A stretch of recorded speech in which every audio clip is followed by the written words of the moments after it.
Bien, este problema se basa en la reacción de descomposición del carbonato de calcio, que se descompone por efecto del calor en óxido de calcio y dióxido de carbono. Esta reacción nos dice el problema que tiene un rendimiento del 75%. Eso quiere decir que de cada 100 gramos que pensábamos obtener, solo obtendremos 75.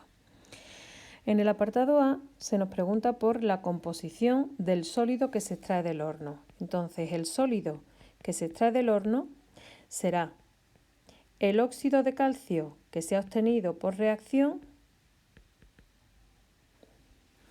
y el carbonato de calcio sin reaccionar. Bien, pues vamos a calcular estas dos cantidades y luego haremos la proporción que supone cada una de ellas. Como el problema no nos pregunta por masa total que reacciona o masa total que se obtiene o masa total que queda, sino que nos pregunta por una proporción, nosotros podemos tomar como base de cálculo lo que queremos. Pero como en el apartado B aparece que qué masa, qué gramos de dióxido de carbono se desprenden por kilo de piedra caliza, pues vamos a tomar como referencia 1 kilogramo. 1 kilogramo que serían 1000 gramos. Por lo tanto, 1000 gramos de carbonato de calcio lo pasamos a moles, sería 1 mol de carbonato de calcio que son 100 gramos. Ya tenemos los moles de carbonato de calcio. Por cada mol de carbonato de calcio se forma 1 mol de óxido de calcio.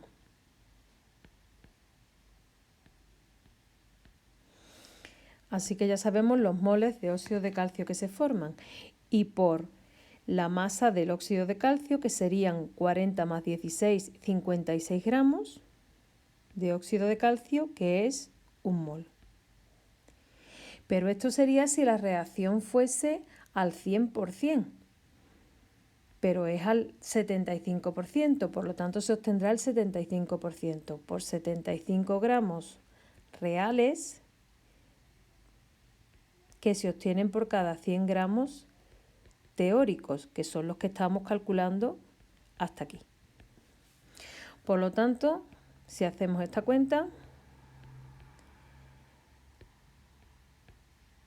nos queda que se obtendrán 420 gramos de óxido de calcio. Son los que se obtienen en realidad, los reales. Bien, ¿cuánto queda de roca caliza? ¿Cuánto sobra de roca caliza? Pues si reacciona solamente un 75%, sobra el 25% del carbonato de calcio. Así que si hacemos el 25% a 1 kilogramo, serían 1000 gramos por 25 dividido entre 100, y esto nos daría 250 gramos de carbonato de calcio sin reaccionar. Bien, pues estos son los dos componentes sólidos que va a tener nuestro residuo cuando nos encontremos, cuando entremos y abramos el horno. Así que el porcentaje del óxido de calcio sería 420 dividido entre 420 más 250 y por 100. Y esto sale igual a 62,69% de óxido de calcio. La diferencia hasta 100 serían impurezas, por lo tanto las impurezas serían 37,31% de impurezas. Esas impurezas realmente, ¿qué son básicamente? Pues el carbonato de calcio que no ha reaccionado. Que no, lo calculamos. Serían 250 dividido entre 450 más 250. Y esto por 100. Como podéis comprobar, 37,31% de impurezas. En cuanto al apartado B,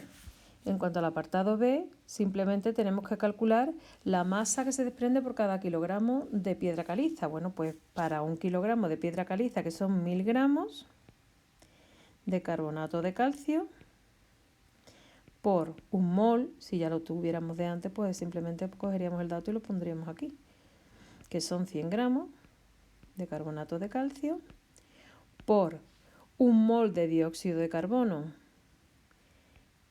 que se obtiene de cada mol de carbonato de calcio según la reacción por 44 gramos de CO2, que es la masa correspondiente a 1 mol de esa sustancia, y por 75% reales por cada 100 teóricos, que son los que estamos calculando aquí.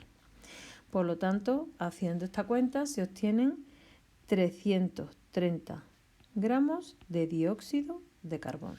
Y esa es la solución.